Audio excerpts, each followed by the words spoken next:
Hey, everybody. Welcome to another episode of Crimes, Killers, Cults, and Beer. And beer. Yeah. We're just two crazy Florida men. Oh, wait. God, hold on. Because we didn't do the tagline in the last episode. Yeah. So, true crime from the point of view of two crazy Florida men. There we go. Yep. Crazy. Might as well get our laughs in now because this episode is going to be even more. This is a rough one. You freaking Canadians do your cults. You don't play around with your cults. No. I mean, you freaking Anthill Kids. This cult that we're covering. Jeez. And it's one of a kind too, as far as being covered. Yeah, I mean there is no other podcast that has covered this, and I want to change that. I'm hoping that once our episode goes out, gets out there, that other podcasts will pick up on it and cover it, and we'll get into that at the end of this episode, because this is a rough one. This might even be the roughest episode we've ever done, which is saying a lot. I mean, yeah, it's I'm gonna try to hold it in. Or not. It's Gertrude Baniszewski and Mother Anna's House of Prayer level of rough, and it probably even goes a little bit worse than those two, which is freaking insane. Mm-hmm. But other podcasts, if you're checking this one out, go right ahead. I'm gonna, here in a minute or two, I'm gonna drop my sources, get the book.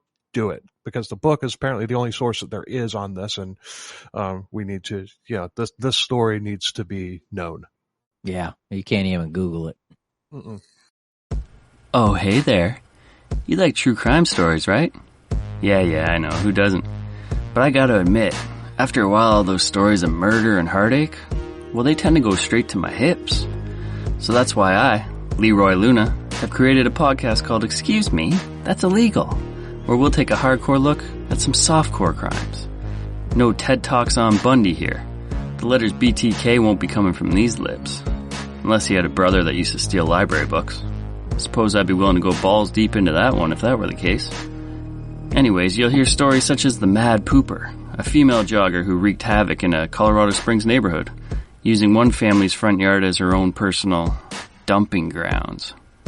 If this kind of content sounds like it's up your alley, Excuse Me, That's Illegal is available right now on all your favorite podcatchers. So come join me. I'll be right here waiting for you. But anyway, how's it going, Paul? It's going. It's going. The week is done, and off to the next. Now I got to work tomorrow. Oh, yeah, it sucks. Man. But I had some ado planned, but I forgot what it was. Yeah.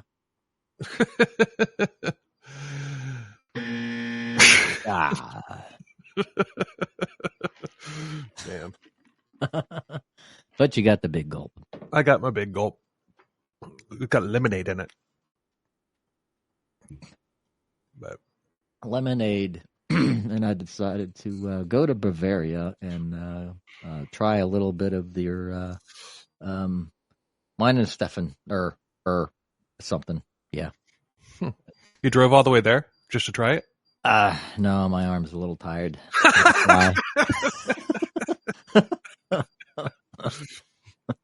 Oh man. So. Yeah, I had something I was going to start with on this one, but I can't remember what the hell it was. So let's just get into it. Yeah. You ready? Buckle up. It's going to be a bumpy ride. Yeah, it is. And I had a rough time doing putting the notes together on this one. Yeah, I really did. Like, oh, shit. Yeah, I did not see that coming. But what I had done, since we're doing this Canada binge, we're going to finish it off with Willie Pickton. But I wanted some lesser knowns. So Alan Legere, that was kind of known, but not like super well known. Then the Biker War, that's kind of obscure, believe it or not. And then this one, I was just going through Amazon looking, and because I wanted to do a cult, in Canada. And so we did the crimes, we did the killer. Now let's do a cult, So I found this book and I was just like, I read the description. I was like, yep, buying it. And, and, not even having any clue what I was getting myself into. Was it a Barnes and Noble buy or Amazon buy? Amazon.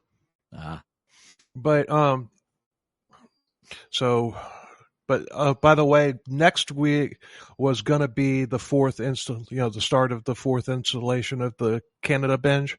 However, Canada binge got moved, one episode longer because, Paul is going to be out of town.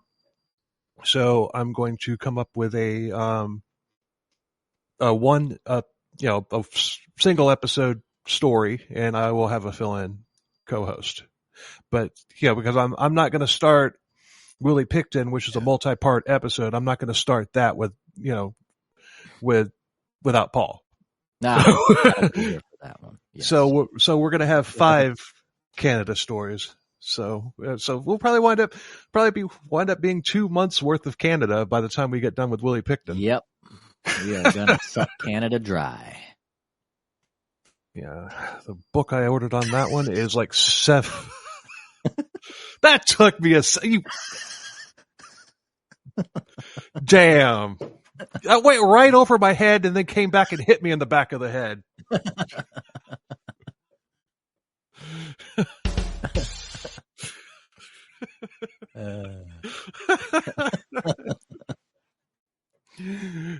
The book on that I'm going to be using for the source material for Willie Picton is called On the Farm, and it is like 700 pages long. Yeah, man, that Stephen King novel there. Yeah, except it's true. Yeah. So, anyway, cult we're covering today is called His Rest Christian Fellowship.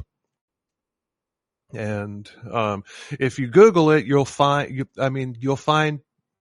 newsreel footage from a Canadian news station, which we're going to get to, and that's about it. You will find links about His Rest Christian Fellowship in South Africa.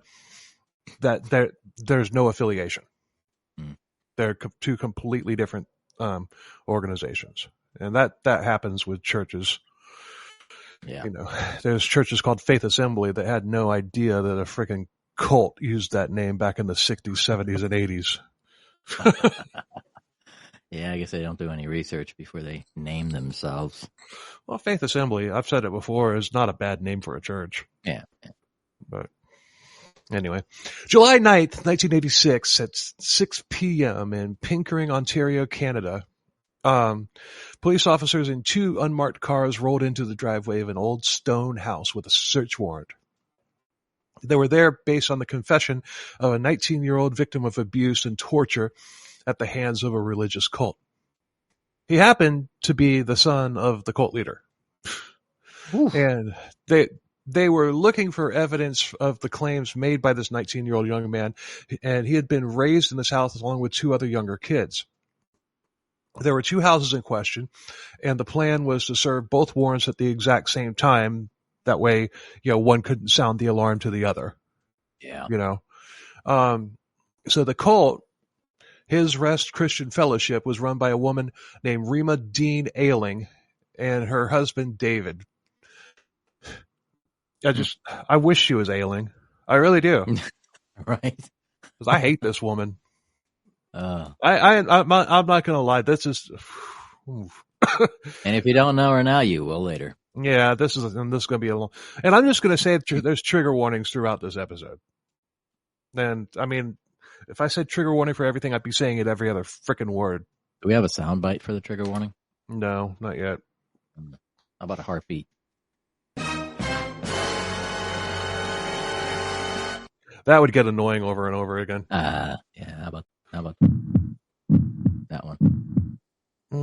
There's really only one time when I'm gonna there's really only one time that I'm actually going to give a trigger warning. It's because there's one part that's just next level bad. So, but Rima was said to have been a sadistic and abusive tyrant, and that is an understatement. Mm. The sources are the book that I mentioned. It's called In My Mother's Home by David Carter and Brian Ward. David Carter was a police officer on this case, and it damaged him psychologically. He was awarded Police Officer of the Year for his work on this case. And in the book, he leaves out the name of the children, and I did find the names through other research, but I'm going to leave the kids' names out as well, out of respect for them and their privacy. Yeah. But the cult leader and this other couple, fuck them. Mm. Wait, are we in? Okay, yeah, we're good. Yeah. Can't cuss within the first 5 minutes, according to, for YouTube. So. Oh, okay. Yeah. I don't cuss on mine, so I'll sometimes. I mean, I only have one explicit show, and the F word is thrown out mistakenly by the guest. And I'm like, okay, I'm just going to label it explicit. all of our episodes have that E on them. But in the book, I already said that. Other sources are efootage.com. And they had a news story from CFTO, which is a news station in Toronto, and that news station used the cult leaders' real names and this other couple that we're going to get to. So we are going to use their real names. The kids, no. But the cult leaders, yeah. Absolutely, because people need to know who the hell they are. The cult leaders are dead. Spoiler alert.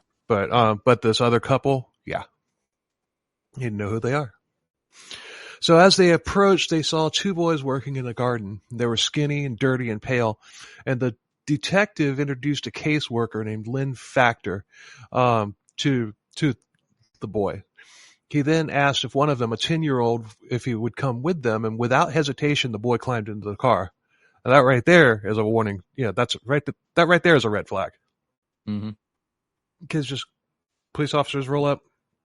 Want to come with us? Yeah. Okay. Yeah, sure, why not? Yeah. Oof.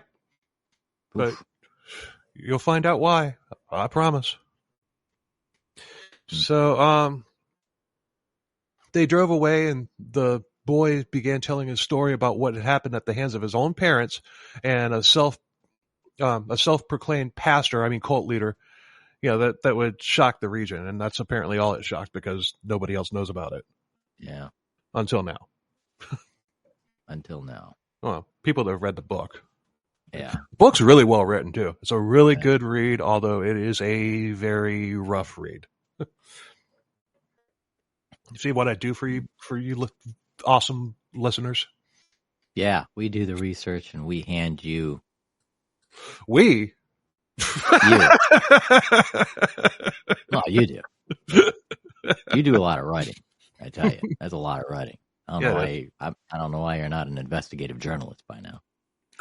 I should be.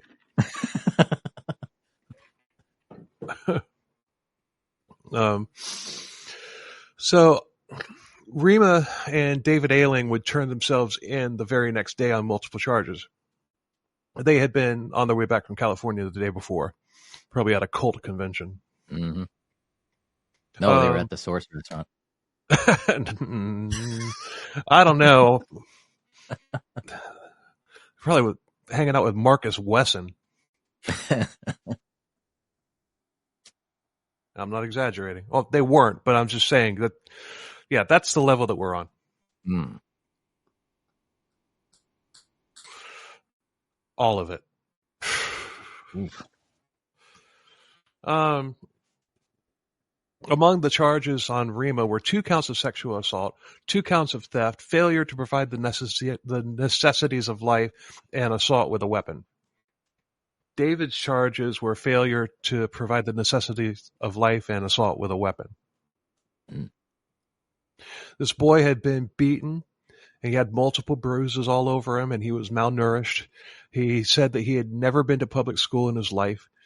He said that he had never had any medical or dental care, and that sounds familiar to me.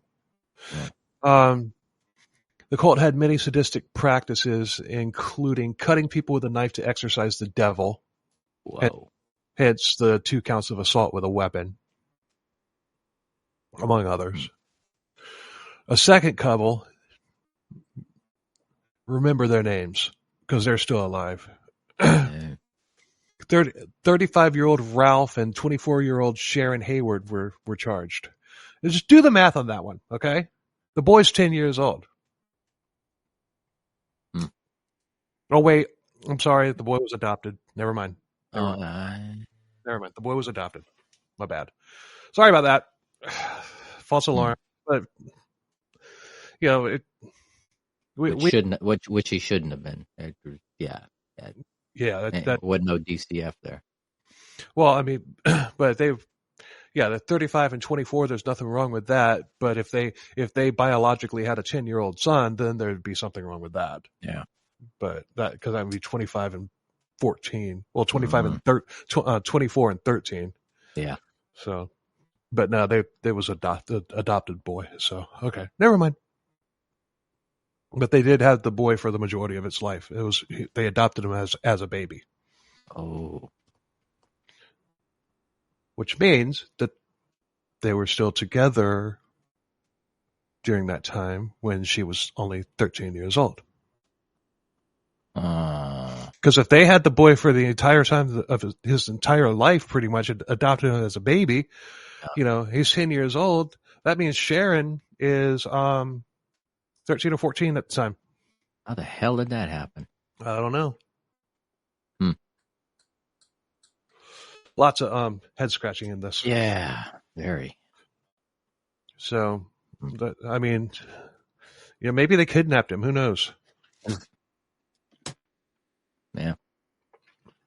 But Rima and David Ayling were released on bail that same day. June 9th, 1986.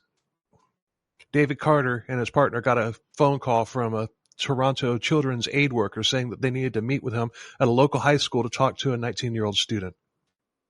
By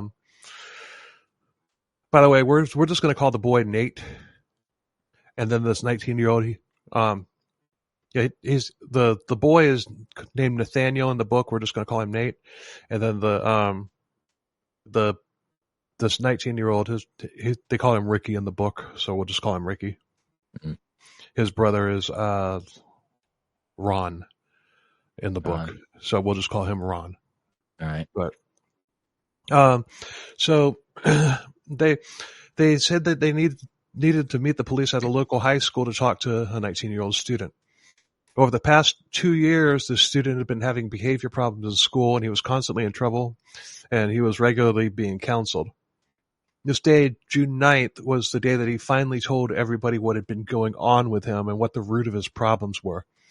This interview was recorded, and so Carter and his partner were obviously blindsided by this, and that's why I'm good with quoting the book as far as all the things that happened, because it came from a recorded police tape. Yeah. So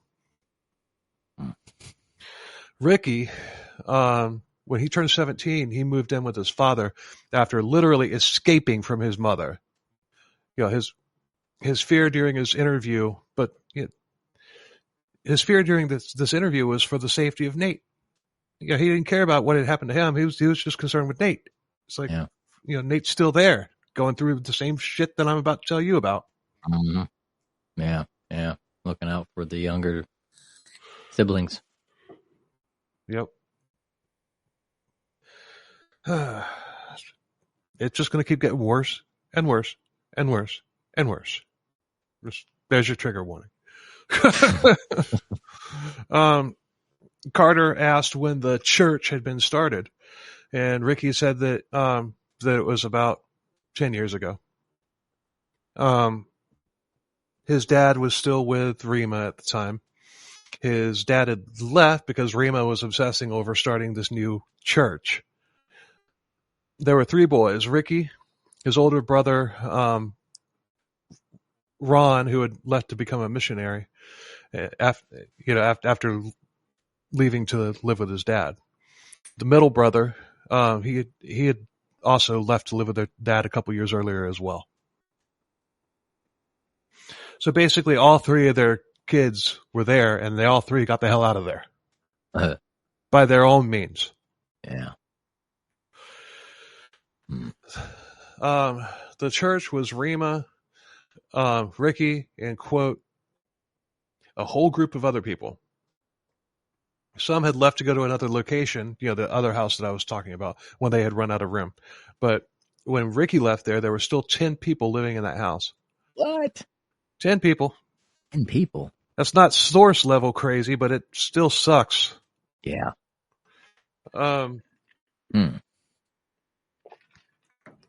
Nate,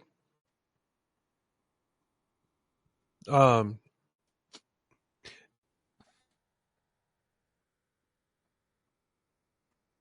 hell did I write there? That's all right. Skip it. So, most of the adults there had come there as teenagers with drug problems and weak-minded people. I love the fact that Ricky said the weak-minded part. Yeah. It makes me think that his dad had some hand in letting him know what was really going on there, even though, at 17 years old he did. It's like, I mean, my dad was kind of like my rock, when I was like 15, when I moved in with him. I mean, he was like always there, just making sure, and so it's just like, that kind of hit me on a personal level too, just because of, his dad, compared to what my dad had done for me. Yeah. Yeah. So Ricky goes on to say that these people were duped into coming there. They needed a place to stay, and gradually his mom would get her claws all into them. And, I freaking love this. I love this kid. I love Ricky. He's awesome. He's brave. He's not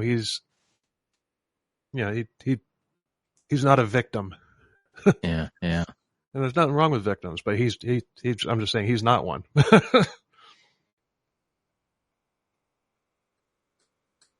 It was pitched initially as a boarding house, and Rima would also pick up hitchhikers. She would welcome them in, being nice to them, gaining their trust, their love, and later their devotion. That's called love bombing. But Rima began telling them about God, and that became, teaching that God's will resided in her words, which gave way to anything outside of her church was of the devil. That's called isolation. She had also got them so roped in that they would feel guilty if they left. And if they did, they'd be back. So at this point, it was already a church, mm-hmm. right? Mm-hmm. But I mean, she knew what she wanted to do. This wasn't a case where, like Jim Jones, for example, when he started off, he was a really good person. He just lost his mind later on. This isn't like that. This is somebody who set out with an agenda, saying, I want to dominate people. I want to control people. I want people to follow me. True narcissist. Mm-hmm. Absolutely. So, well, there's no such thing as a true narcissist because they're fake people. Yeah. There's different levels of narcissism. Yeah, I know. But so. Yeah, but she's 10. Not just 10, probably 11. Yeah. These go to 11. Ricky even says that she started dictating who should partner up. All the signs of a cult. They're all there. They're all there. He saw the other he saw the way other people lived, and he realized that this wasn't right. But when he was younger, he admits to not really seeing what was really going on, and this hits close to home to me as well. I didn't go through any of this, to this scale that this is, but a lot of it sounds familiar. A lot of it sounds very familiar. Like there's been 3 things already that sounds familiar, and there's more. If you're new to this podcast, my episodes 10 and 11 are my story of being raised in a cult. So, if you're new to the podcast, yeah, check it out. Mm-hmm. So Rima had taken him out of school after 6th grade, and he was having problems with schoolwork, and she figured that she could teach him better. Translation. She was too busy to help him and realized that he'd be easier to control if he wasn't in school. Yep. She banned books for them to read and learn from because they were evil, and he was forbidden to go to the library. Prior to Rima taking him out of school, she made him take his Bible to school and read it to his classmates, and that obviously didn't go over very well. Yeah. I mean, let's face it. Kids don't like church. No, they don't. I mean, they can grow. Lots of them will grow up to be good Christian, good faithful Christians and everything. But as kids, no kid likes church. No kid likes to sit there and listen to, preaching. Exactly. It's to them, it's just another day of school. And the thing is too, when she takes the child out of school, I mean, it's throwing up red flags. You take any child out of school, normally the municipality is going to want reasons as to why. Yeah, but I mean, if you're going with an accredited homeschooling program, then I mean they don't like it, but I mean, that there's nothing illegal about that. No. But nowadays, I mean, the state wants to see proof of everything. Where is the child at all times? I had my daughter in homeschool. When things went to shit with me and my ex and everything, I had to homeschool her for a little while. Yeah. So I mean, and she did well. She was just in homeschool for half of the year last year, and this year she's in regular school again. So cool. It was just had to do it type of thing, Yeah. But I can remember growing up, there were a couple of families that homeschooled their kids, and they had lots of kids, and they were all homeschooled. Yeah, that's different. That's cult. Mm. Yeah. But all of this was bad, obviously. But next, Ricky got into discipline, and they weren't ready for that. The police officers weren't ready for that. Carter talks about how horrified that they were about how Ricky was just talking nonchalantly, like he was talking about anything else, and that's typical of cult survivors. It's what they were made to believe, so it seems normal to them. Yeah. So while the person that's hearing the story is like horrified and blown away, it just the survivor is just talking about it like he was talking about like washing, getting on his bike and going to school. Just normal everyday stuff. Yeah. Now, back in my story on episode 10 and 11, I was talking like that about everything that had happened to me. And really, that was the first time that I had really gone public with it. And Todd was horrified. And I'm just sitting there talking like normal. Mm-hmm. That kind of happened on Nora's episodes when she told her story about troubled teen. And Todd was there. Me and her are just talking back and forth like, oh, it's nothing, because once again, Todd's jaw is on the floor. He's like, what? How in the hell can you just sit here and talk about it like it's nothing? Yeah. Well, because it was normal, and it really sucks, but that's the truth. That's how it is. There's no way around it. That's how it is. I mean, I just want to get that out there because, I've heard of people being accused of making things up because of how nonchalantly they're talking about it. It's just, no, that's just how it is. Yeah. It's because of the experience. When someone actually physically experiences something for a duration of time, it's just normal. Well, you can talk about it. It's like an abused wife. She gets so used to being abused that it's just it's normal. Yeah. To her, and it sucks, but it's true. Same thing with cult survivors, TTI survivors. Same thing with every abuse victims, abuse survivors, stuff like that. Anything. It's going to be, if the person's talking about it, it's going to be normal. Like if they're comfortable with talking about it, it's going to be like they're just discussing what went on in a normal day. Yeah. That really sucks, but but that's just how it is. Yep. Anyway, somebody told me I should write a book. Put a knife in that. Leave it in for a while because take that bleed. Take that however you want it.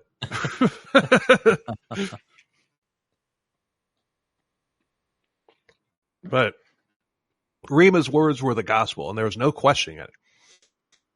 There's no questioning it. Unless you obeyed, you were punished. Sometimes you were punished even if you did obey. He was beaten. He was locked in his room. He was denied food for extended amounts of time, like days, sometimes even a week. Oh, shit. He was made to confess his transgressions on his knees in front of everybody. She would beat him with 2x4s, sticks, wire hangers, her hands, or anything else that she could grab. And if he cried, he'd get it more. If he didn't cry, he'd get it more.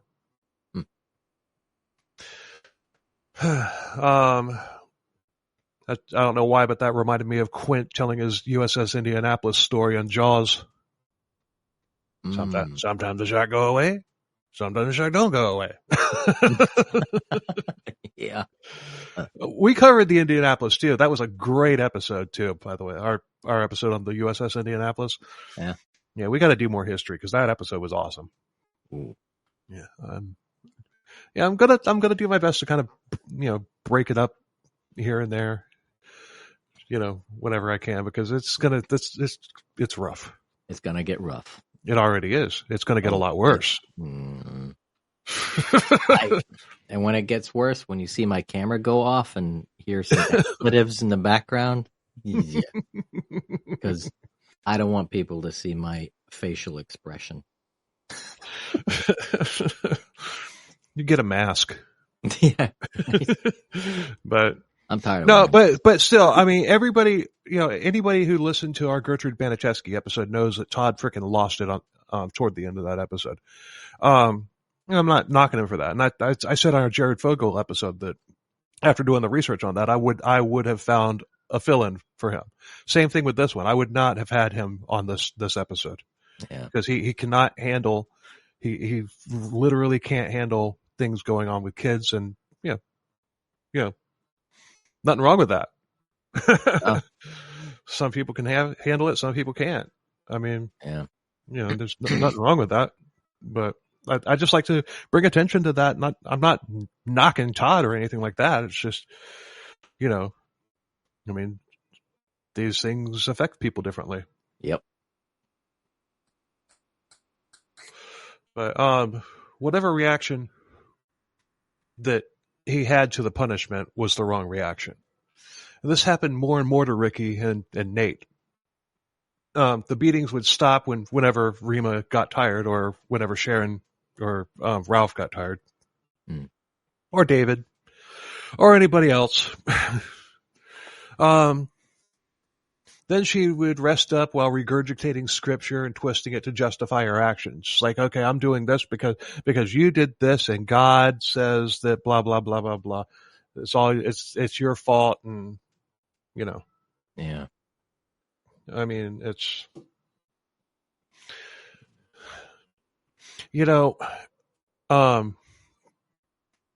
people that use the scripture and everything to justify their depravity, if there is a hell, there's probably a special place for people like them. Yeah, that's a very special place. Because if you think about it, that's blasphemy. Mm-hmm. That is the definition laid out by the Bible. That is blasphemy, by using the Bible to say, hey, God says that I have to torture you. God says that I have to fuck every woman in this cult. God says that, God says this, God said that. God did not say that. That is Exactly freaking blasphemy. Yeah. And if anybody says that to you, like in my song, on the cult outro, there's a line that says, if somebody says they're God, then you just tell them farewell. Yeah. Those are the people that I just wish when they did that, it was immediate. Just strike them down. Human combustion. Yeah. Well, dozens of people spontaneously combust each year. It's just not very widely reported on. Exactly. They just disappear. Once she rested up, the beatings would continue, and he would have to repent after every session, even if he had already repented for the exact same thing previously. Rinse and repeat. Rima had been messing around with another cult member, David Ailing, at that point, and he became her partner in abuse. At the time, he thought it was normal. At the time, he just thought it was normal spankings and everything. And or Ricky, at the time, Ricky thought it was just normal spankings and everything. Although she never broke him, obviously, because he's sitting there just telling all to the police. He got used to the abuse, like we were talking about before, and after he had tried crying and begging for forgiveness, nothing worked. And after a while, he was more afraid of being locked in his room or starved than he was of getting beaten. Yeesh. And it was a roller coaster too. And one day, Ricky and Nate would be like Satan's spawn. The next day, it'd be Rima's little angel.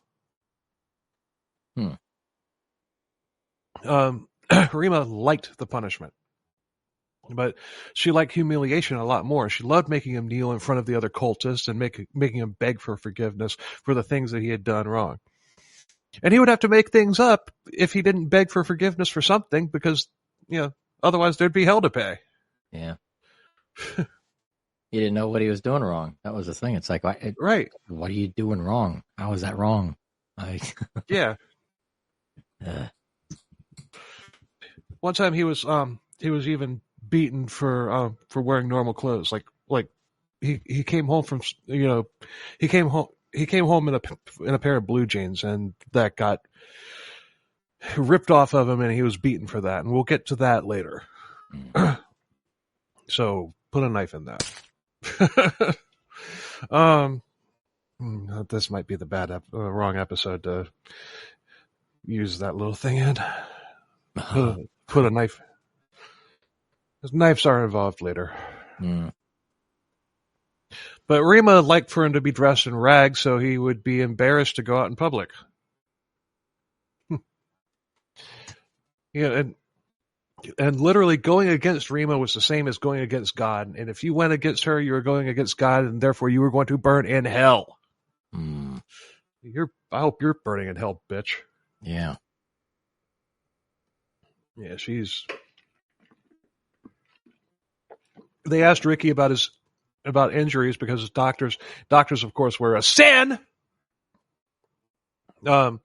Ricky said that he had thought that his spine was crooked from the beatings with the 2x4s on his back. He had constant pain even 2 years later. He said, his back was still hurting him 2 years later. And he was always covered with bruises. Ricky didn't want to talk about his abuse anymore. He wanted to talk about Nate. It's like, because Nate was still living there with Rima and his adopted parents, by the way, whose names are Sharon and Ralph Hayward, Hayward. Yep. Nope. When they came to the cult, Nate was a toddler and he wasn't learning to walk or talk properly. The beatings probably had something to do with that. Yeah. He was treated with the same viciousness that Ricky was for something as simple as playing with a toy. Yeah, his parents were more than happy to follow Rima's lead. You know, after all, she was God's prophet. You know, God's manifestation on earth. Huh.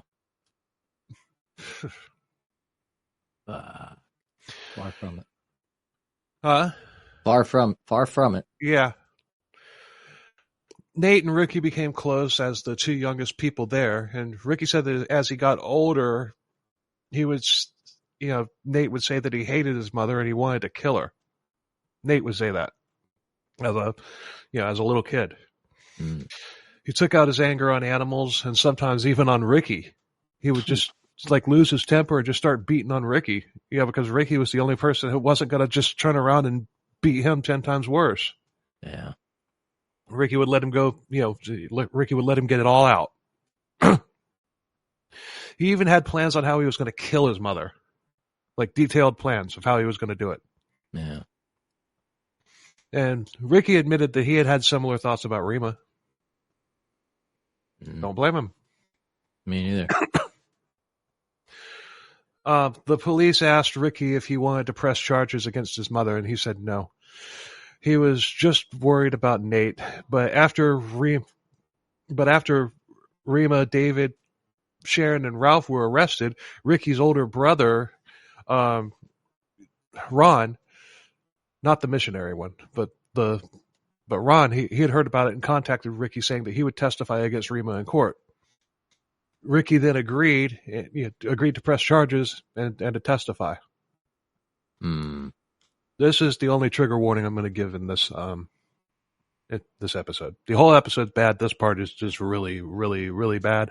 I don't even know how long it's going to take, to get through this part. So I can't tell you how far to skip ahead. Just if you need to. So Yeah. just kind of skip. And if you hear us talking about something else, then you're good. But also in the interview, Ricky was asked if he had ever been sexually assaulted. He said that Rima, his old mother, had forced him to have sex with her, saying that it was God's way, and if he didn't comply with God's will, he would burn in hell. The officers believed him because his body language was that of a victim. He wasn't making this up. Hmm. I mean, they even had, analysts, like behavior analysts. Yeah, watch him, yeah. And it's like, no, he's telling the truth. Yeah, watching the body language and seeing how they react, yeah. He also raised his shirt, and there were 9 long scars on his chest from where Rima had slashed him with a knife. Damn. They looked like the cuts had been deep, but had healed on their own, and there were no evidence of stitches. Jesus. There was a 3-inch scar on his left inner thigh, and Rima had inflicted to purify him and rid him of the devil. No stitch marks on this one either. Mm. He explained that Rima had come into his room one night to have sex with him. She said that he had to, and it was God's way, and besides, he was ugly, so nobody else would want to have sex with him. He refused, and she responded by cutting his thigh with a box cutter, saying that if he didn't perform, she had to purify him. And this was in 1984, right before he left to be with his father. So this was probably the tipping point. Yeah, that was his trigger. Yeah. Okay, we're done with that part now. Mm. And he was out. How old when this happened? 15. Jesus. Because he's no. He was like 16 or 17 because he's 19 now, and he had been away from her for 2 years. Okay. Shortly later, he got into an argument with Rima and David. He said he was leaving to go live with his father. Rima, David, and 2 other cultists held him down and sat on him so he couldn't move. He fought that there was nothing that he could do. I mean, Rima screamed and preached and prayed at him for over an hour. Then they dragged him to his room, and they watched him all night long to make sure that he didn't try to escape. Oh. Several days later, Rima approached Ricky again to rededicate him to her teachings and prevent him from leaving. She tried to have sex with him again. He refused, and she slashed his shoulder and chest and back with the knife, with the box cutter. Damn, and a box cutter. Jesus. Mm-hmm. It's not like a regular knife. Box cutters aren't like regular knives, you know. It's like those are razor blades. Mm-hmm. Yep, and they make nasty cuts too. It's not like a clean cut that they make either. Damn. But it wasn't too much longer before he just finally did leave in the middle of the night. Even at 17 years old, he said that he was worried that God would strike him down for leaving. He snuck out of the house in the middle of the night, walked through the woods to where his father was waiting for him. Oh, so he managed to get to a phone and call his dad. Wow. Schedule it, a meetup time. Yeah. Yeah, and granted, this is before the whole cell phone thing, so. Yeah. Man, how the heck did he get to a phone? Man. I don't know. Maybe he went out in the middle of the night when they weren't watching him. He went to a 7-Eleven or something. Who knows? Yeah. Yeah. They have 7-Elevens in Canada? I don't know. I think they're worldwide. Yeah. They're everywhere. But one day he went back to the house to get some belongings that he had left behind, and Rima was the only one there. She tried yet again to have sex with him. He refused, and she slashed him yet again. He bolted, and he never went back. And although Rima would call his father's house multiple times a day, threatening him and his father, and finally they just changed the number to an unlisted one. Good on you, Pops. Yeah. That's when they had real unlisted numbers. Yeah. Now it's like you could put you on a do not call list and he'd still freaking call you. Yep. Rima Ailing was a lot of things, but one thing she wasn't was ordained. Well, she was ordained by herself. Yeah. She was 56 years old. She had raised 3 boys under her warped brand of Christianity. The house that she lived in was a historic stone house that was isolated, and not really visible to anybody from the street or any neighbors. It was secluded. She had written a rule book that she called the Statement of Faith and Practices, which was more like the Rima Commandments. They read like this. Take it, Paul. Oh, man. We believe in the committed membership of the Lord as a local expression of the body universal. Number 1. Number 2, committed to a specific church. 3, committed to the vision of the leadership of that church. 4, committed in terms of time and energy to that church. 5, committed to the meetings times of that church. 6, committed in terms of financial support of that church in a specific way to the membership of that church. Committed. Yeah, ching ching. Committed to bearing the burdens of that church. Now, discipline. Hold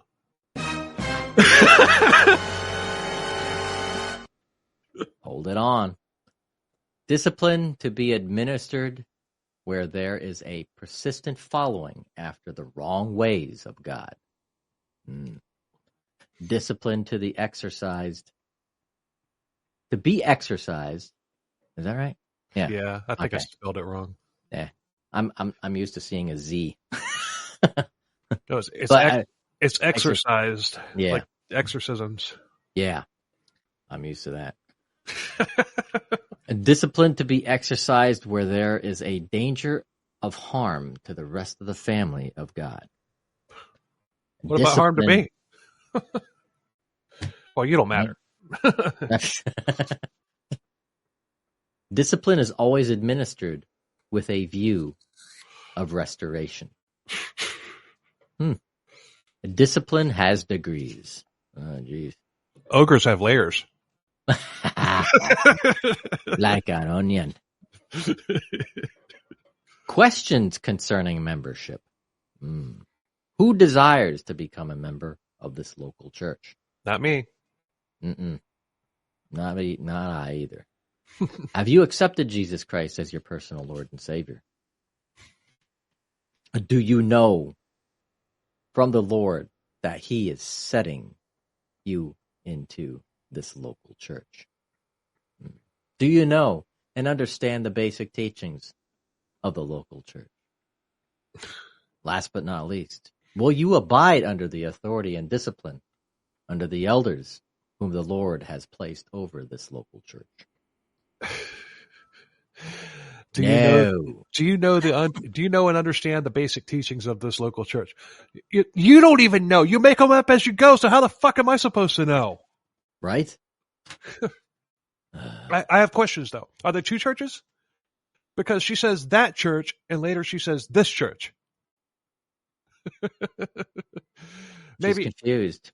Maybe this church is hers and that church is where you get sent if you're not good enough to get into this church. It's multidimensional. If by going to that church, you will have to submit yourself to being flogged whenever she thinks you deserve it. I don't care. If I came to this or that church and she handed me that list, I'd laugh in her face. I mean, you'd think that discipline would be talked about later on once you committed to going to this church. Or that church. Or that church.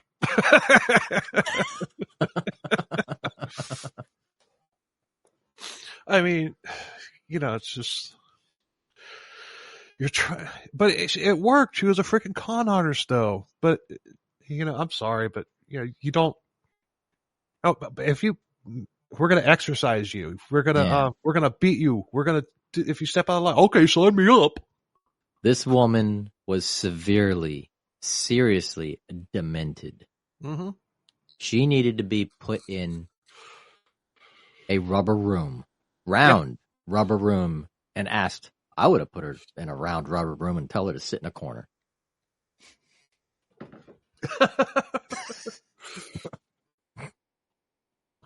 But if that manifesto doesn't scream, this is a cult, I don't know what does.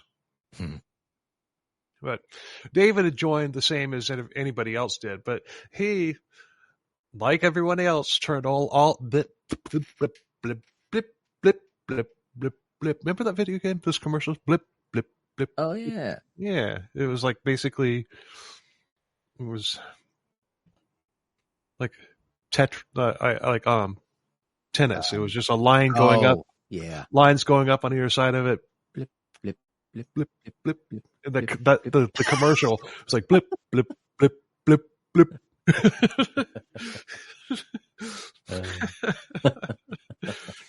Yeah, it was a little palate cleanser for you. Yes. But David joined the same as anybody else did. He, like everybody else, turned over all of his wealth to Rima, but David was wealthy, so that earned him favors that the others didn't get, willingly anyway. But before too long, he had charmed his way into Rima's heart, if you want to call it that, as well as her bed. And they were later married. And the book doesn't say that if it was a legal marriage or not, but David had left his own wife for Rima and quickly became her second in command. Man.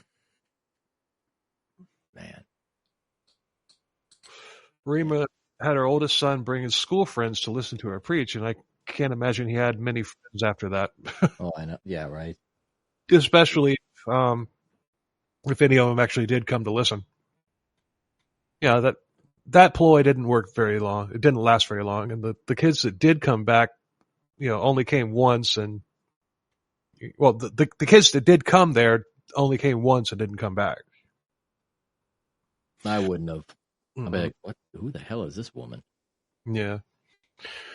I mean, she wouldn't pick up, she would pick up hitchhikers and vagrants and even Cambodian refugees and bring them to the place. And too bad she didn't pick up a serial killer. Yeah. What Willie Picton was doing at that time.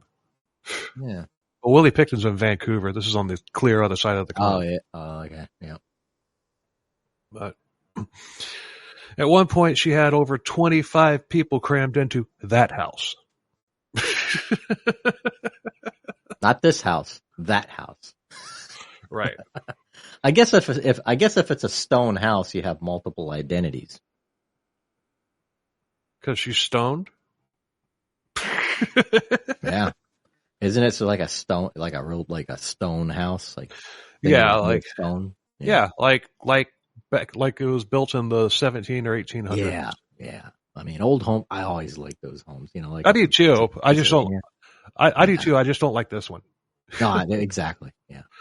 Stone houses have a personality. Mm-hmm. It's like they stand the test of time.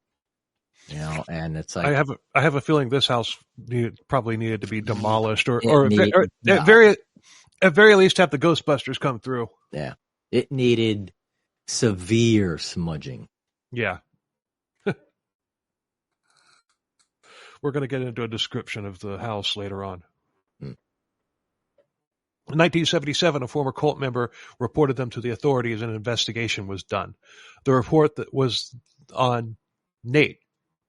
This former member said that Rima claimed to be a prophet. He had also witnessed the boy being beaten by Rima and the boy's parents. He also reported that Rima's husband, David, was the second in command of the cult and that he had been fired from a job for the abuse of special needs children. Yeah, so he's a fucking winner as well. No wonder Rima liked him so much. Wow. So he was actually in charge of other children. Before coming to Rima. God, where do they find these people? Sadistic fucks always manage to find each other. Yeah. Rima, David, and the parents were interviewed. They said that Nate was rebellious and disobedient, and that he had an evil spirit in him, and that he had to be strictly disciplined. Caseworker brought up the bruises, which Rima denied. And whenever they tried to ask Ralph any questions, Rima would shut them down, saying that Ralph was too weak for questioning. And she pitched a fit when the caseworker insisted on questioning Ralph. Ralph didn't deny the bruises, but he said that they weren't severe and didn't last more than a day or two. And he promised that it would never happen again. Good. Get ready for your blood to boil. Child Services closed the case in 1978 on basically what amounted to a pinky promise that the abuse wouldn't happen again. Jesus Christ. Yeah, the case worsener. Yeah. Anytime we have law enforcement that don't do their job and things, I think I just coined a new phrase that we're going to use on this: case worsener. Instead of caseworker, it's going to be case worsener. Case worsener. Yep. Yeah, at least something good will come out of this episode. At least something. Yeah. You put it in the show description. Yeah, case worsener. Oh boy, it's about to get worse. 1983, one of the Cambodian refugees reported that Rima and the parents were abusing the boy as well as the Cambodian refugees' own children. Children had old marks on them that appeared to be frightened when they were interviewed, but this case was dismissed because it wasn't evidence of child abuse. God damn. That's twice. Where there's smoke, there's fire. Yeah, exactly. And apparently a case worsener. 2 for 2. But think about what these marks had to have looked like. Cambodians are generally dark-skinned. Mm-hmm. So I've been there. So it would have to be a pretty bad scar to show up like that as a result of bruising, because the only person that got cut was Ricky. That we know of. Yeah. I'm sure others happen. That's the thing. There must have been a big thing going on with Cambodia. Oh, okay, that makes sense. Hold on. Cambodian Don't get ahead. Don't get ahead. So the Toronto Child Aid Society followed up with the Cambodian mother who said once again that the kids were being mistreated by the church. This church or that church? I'm not sure.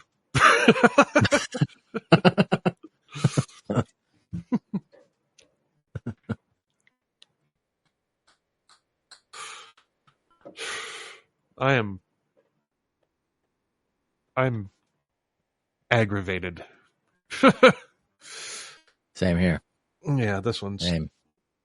But she said that the children. Okay, pay attention here, and I'm not saying that you don't, but just pay attention to what I'm about to say.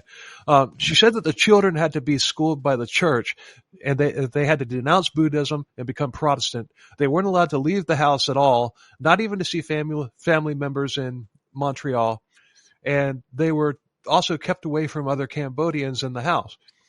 This was because the husband had decided to forsake everything and follow Rima with total devotion because Rima had told him that it was God's will that they be there. That was why they left Cambodia and had come to Canada. Not to escape genocide? No, just to be there to service Rima. Yeah. Had nothing to do with the genocide.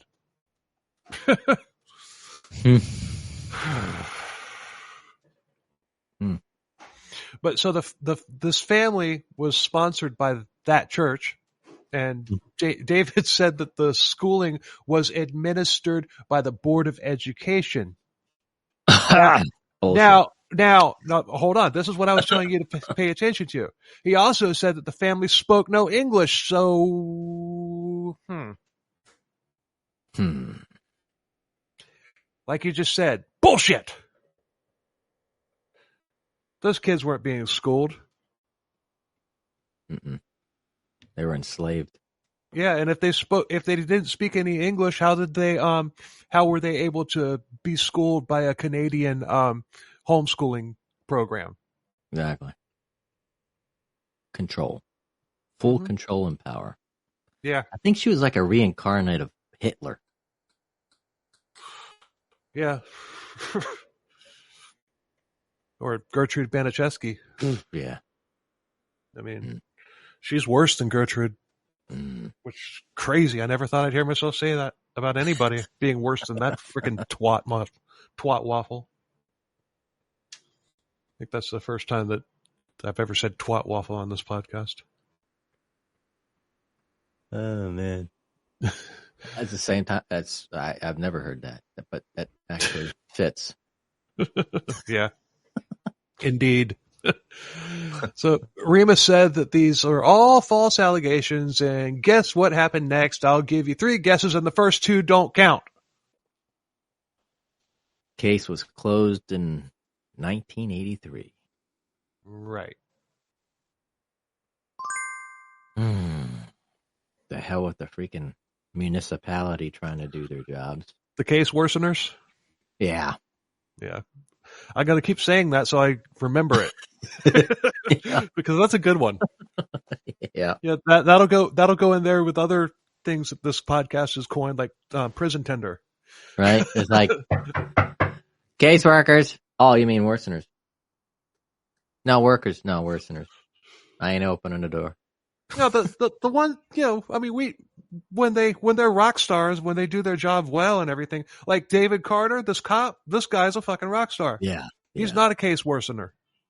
Exactly. But these family aid workers, they're case working. Workers, worseners.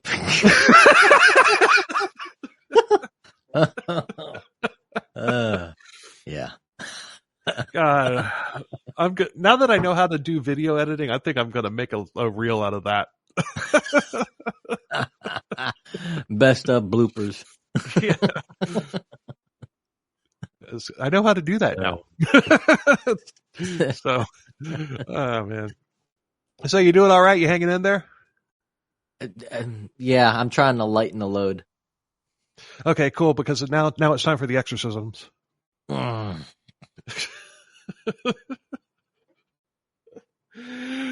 Oh, this is uncomfortable laughter. This isn't laughing because I think it's funny.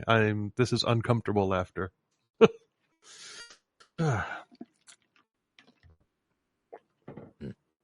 So, the police began interviewing Ricky's older brother, Ron. Now, keep in mind, this is still before they went in to get Nate. This was, they went about a month before to initially interview Ricky. So we're still not back to the beginning, what I talked about at the beginning of this case yet. I'll let you know when we're there. Right. But okay, Ron told them about Rima's sermon. Ricky, Ron, Rima. The sons' names have been changed in the book, but the author also changed Rima and David's names as well as Nate. Said it before. I'm not gonna use the children's real names, but as for the other four, screw them. I'm using their names as reported by that TV footage that I saw. Yeah. So anyway, Ron said that there were multiple sermons about tithing. 10% of your income goes to the church, although he figured Rima was getting much more than 10%, because two properties that they rented, Rima had zero income. So naturally she would have to drive that point home, and, the churches that really, I've been to some churches. I went to one church for like a month, during a certain time in my life after, as when I was in my 30s. And, I was all four Sundays that I was there, they were talking about tithing. That's it. That's what the sermon was about. They even went so far as to bring little kids up there and do a little skit about tithing. Like, really? That was when I'm like, check, please. I don't know. I have a hard time with churches. Yeah. I mean, I do not feel comfortable. Even if it's a good church, I still don't feel comfortable there because, it's just like, I kind of feel like, I've been to some that are like, what? You're going to, you force me to tithe? No. And then he send you a letter in the mail. Oh, we're asking you for an extra 5%. These days, they probably have it set up to where they can just debit your account. Yep. I don't know, but I'm sure that some do. Especially, I've actually heard that happen. Yeah, really, they went up 5 or 10%, and no notices are sent out, and people are whoa, what's going on here? Well, sorry, kids. Guess you're not getting your new pair of shoes this month. Freaking. I could do an entire episode about tithing. But other sermons were Rima tooting her own horn about how she was God's prophet. Of course, she's going to talk about herself because, like you said, she's a pure narcissist. Yeah. Textbook definition of a narcissist. There were also what he called deliverance services, which included exorcisms. Any person who Rima deemed was possessed was put in the middle of the room on a chair. Everybody would lay hands on them, praying. And I'm not talking about, Lord, please help our brother here. We're talking laying hands on forcefully and screaming the prayer. It doesn't say whether they were speaking in tongues, but they were Protestant, so I'm assuming that they did. Yeah, I think Protestants speak in tongues. Yeah, I think they do. They were. Speaking. No, it's group speak. That's all it is. Yeah. I cover that in episode 10 and 11. But this person, that they would pray over him, commanding the demon release the person. The person would throw themselves on the floor, thrashing around, making animal noises, and in some cases, a black bile would come out of their mouths, and which was something that Rima had made. And she said it was the essence of the demon coming out, and this would go on for hours until Rima declared them clean again. And talking about that thing about the bile, it was probably something like in some sort of gelatin casing that they popped into the mouth, and like when they're screaming and everything, it would pop. The person probably didn't even know that it happened. And that's just me. That's just me. Assuming. That's not the word I was looking for, but that's just kind of what I think would happen. Yeah. Because who would do that intentionally? Here, put this in your mouth so it looks good. You know, even if you're being controlled, I don't think that you're going to go along with that. Unless she had some type of story behind it, like, okay, this is going to help get the demon out, so bite it. Yeah, just beforehand, yep. You know, speculating. Like freaking, yeah. I'm speculating, but who knows? Alka-Seltzer. Yeah. It's like the exorcism equivalent to the chicken guts in a balloon.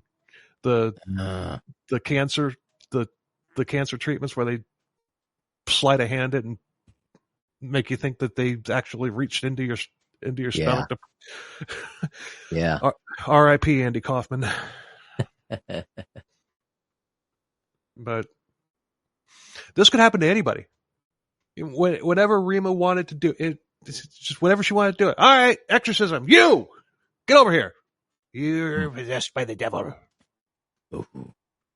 A witch. Yeah.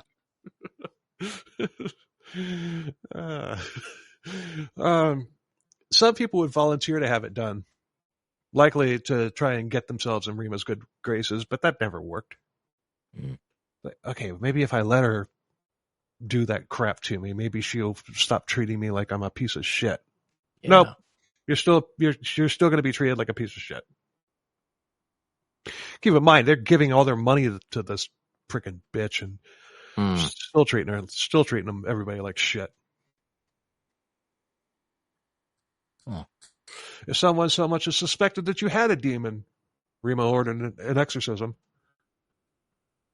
Now this part blows my mind because all newcomers immediately part of like joining was they had to have an exorcism done on them. Oh, yeah, it's yeah.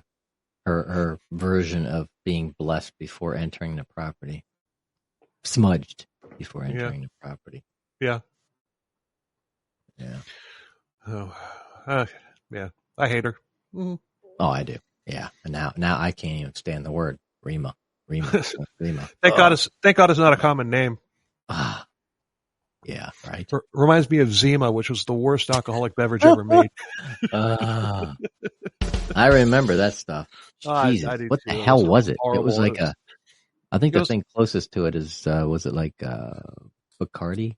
Bacardi? I don't know. I remember taking one sip and going, ugh! Yeah.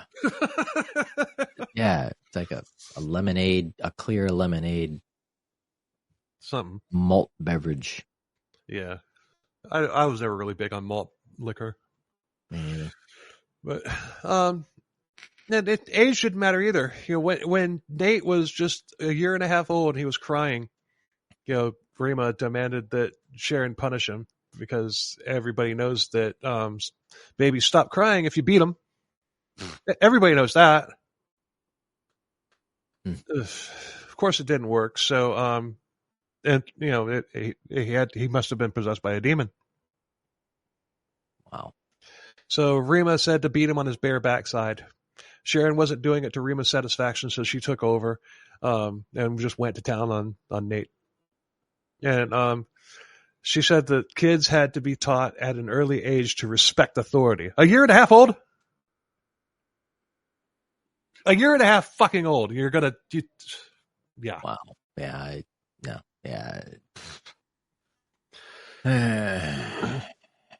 Doctors and dentists were a sin. You know, likely because if a kid was taken to one, they'd have lots of explaining to do. Oh, yeah.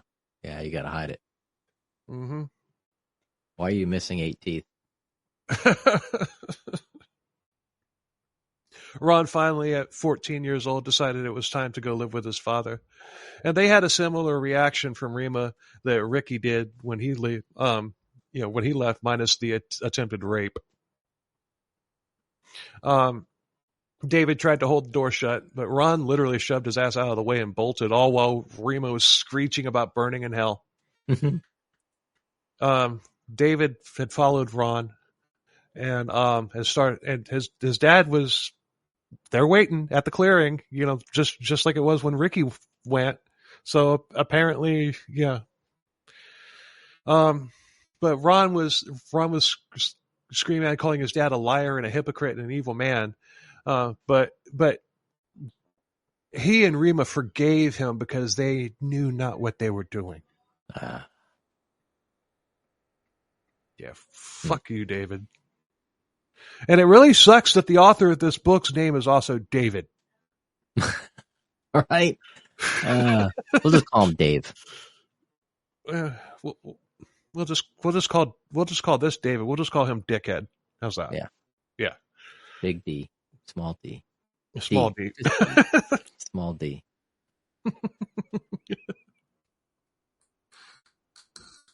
Later, Ron and his older brother, and the missionary, the older brother missionary had come back into town, and they all went to talk to Rima about Ricky, but Rima didn't let them. She started beating Ron, and when they tried to stop her, she came at them with a weapon.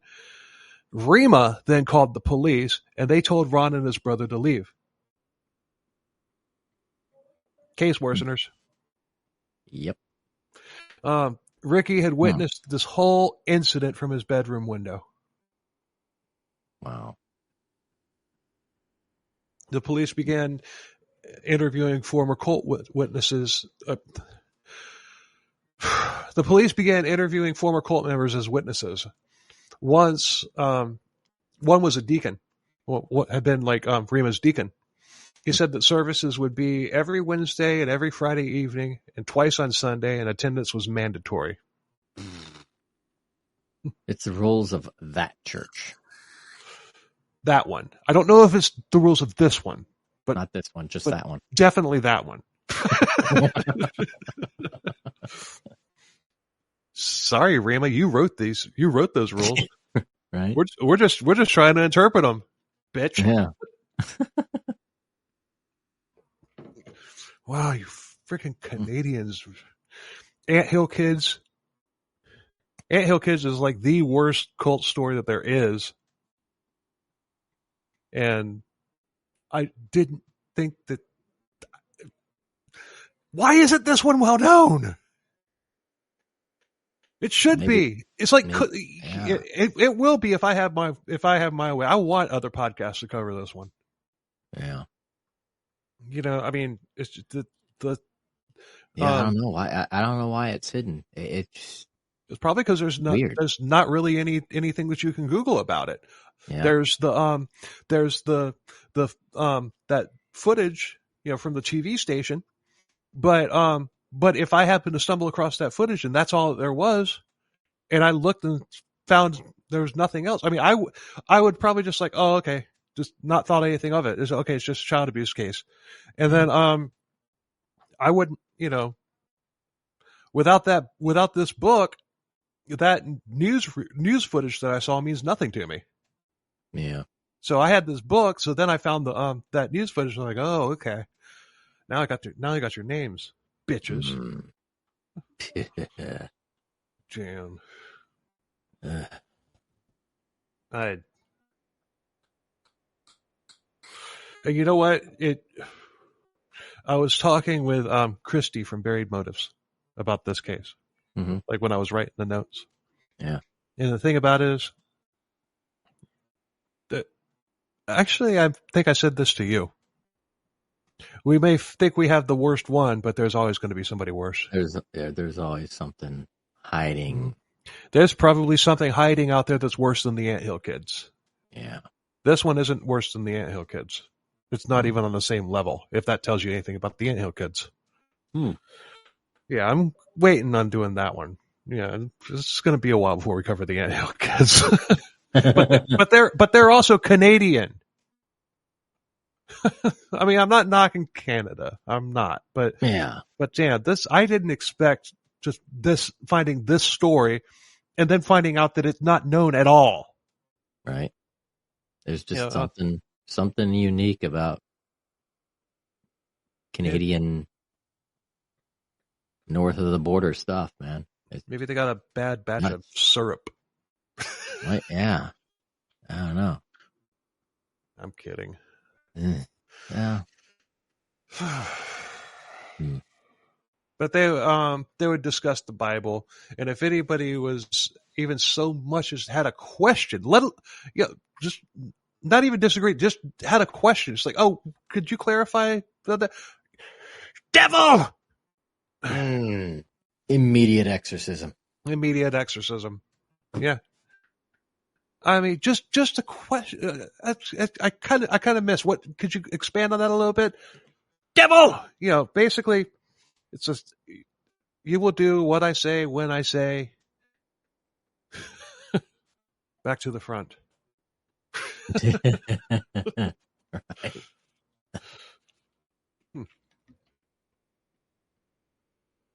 Oh, man. Exorcisms? One of the ways that she wielded powder. One of the Yeah, she was probably snorting that too. What? One of the ways she wielded power There you go. was, of all things, like sugar snacks. Yeah, this would put people on sugar highs and then crash on lows and everything. That and the stone building that they were in had dank air in it and moldy, and it was either really hot or really cold, so people there were susceptible to suggestion. Yeah, probably mold. Yeah. The deacon shed some light on the tithing amounts. It was $75 to $100 a week per person. Holy shit. Straight into Rima's pocket. And it was all cash. What money? What money? I got no money. Yeah, what money? Yeah, what money? Yeah, she was buying blow. So if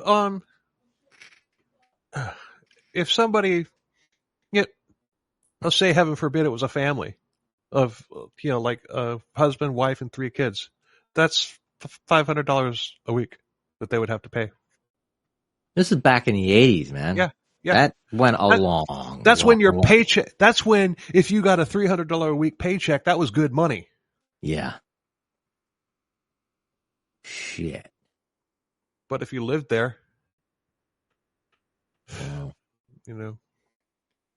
Sleeping on freaking mattresses in hallways, or whatever. Man, it had up to what? How many members? This time about 10? Well, there was, at one point there was 25 in that house. Whoa. Shit. But then so I don't think it got really over 25 or 30. Because they got into that other house and they divided it up, but that other house was on the property. And they rented it. They didn't own it. Oh. But the deacon also backed up the claims of child abuse. And he told of a black kid who they had intensely exercised for multiple hours, and he left that night and killed himself. Oh. Yeah. He killed himself because he couldn't take what was, what had happened to him, what he had just been put through. He couldn't handle it. He couldn't take it. So he offed himself. Shit.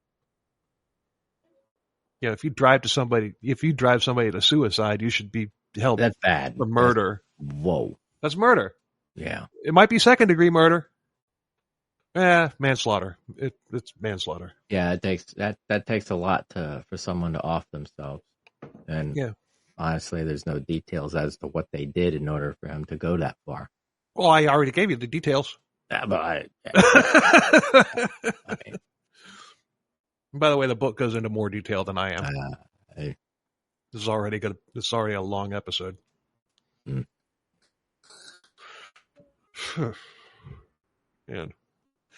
But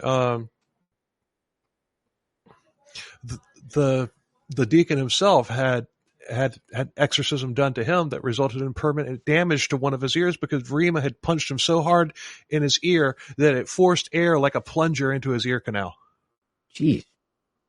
He was also choked so badly that he was coughing up blood and mucus. This was Rima's own deacon, one of her inner circle. She's going to treat him like that. Imagine what he did to what she did to the low people on the totem pole. Dang. The people that could only afford $75 a week. Yeah.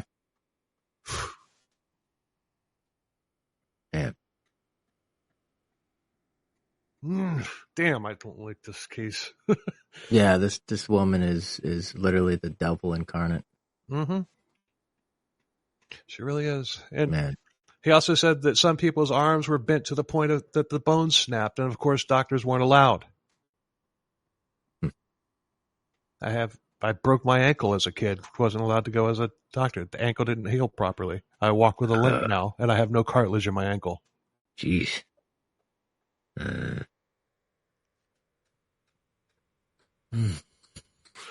See why this is probably getting to me more? It's because it's just like I've been through this. Not to this degree, but I have been through it. Yeah. And thank God it wasn't to this degree. Right? Fuck. But this deacon was also helpful in getting contact information for other survivors, and who were also happy to get on board with the investigation. Yeah, thank God someone came out. Mm-hmm. Another survivor was a woman who Ralph had hired to babysit Nate, as in raise completely. She did this for a year, and whenever Nate would go back with his parents for a few days, his rear end would be black and blue, as well as other bruises on his body. She confronted Ralph about it. He said that the boy was playing with older kids, and they got rough. And she didn't believe him, and she threatened to report him. And at that point, Ralph removed Nate from her care, and this woman's daughter also reported witnessing abuse. Nobody actually reported, she reported the abuse after, the deacon started rounding people up. Mm-hmm. But nobody actually reported anything because of how programmed they were to Rima's bullshit. So now we're up to where the search warrant was issued at the beginning of the episode. Okay. So they would be looking for sticks. They were specifically looking for the box cutter that Ricky and the others had described. The police also got permission to remove the boy from the property if he came willingly. But the court wanted evidence of a religious cult as well, and they really didn't have anything other than, hearsay at this point. Luckily, one of the times an officer had gone there to, for a check because somebody had reported something, Sharon had given the officer a pamphlet with his Rest Christian Fellowship printed on it, as well as just ramblings about the cult. And the officer still had it. That was all the court needed. So they issued the warrant. Yeah, good on you, officer, for not throwing that away. So now we're caught up. We're back at the beginning of the episode. Like a Quentin Tarantino film. After Nate was taken away, they entered the house, and Sharon had answered the door, and she had told them that Rima and David were in California. The house was muggy. There was no AC. There was dust everywhere. Sharon was wearing a full-length cotton dress, and with the dust in the air, with the sunlight coming through, her appearance, David Carter, said that she looked like a ghost depiction in a movie. God,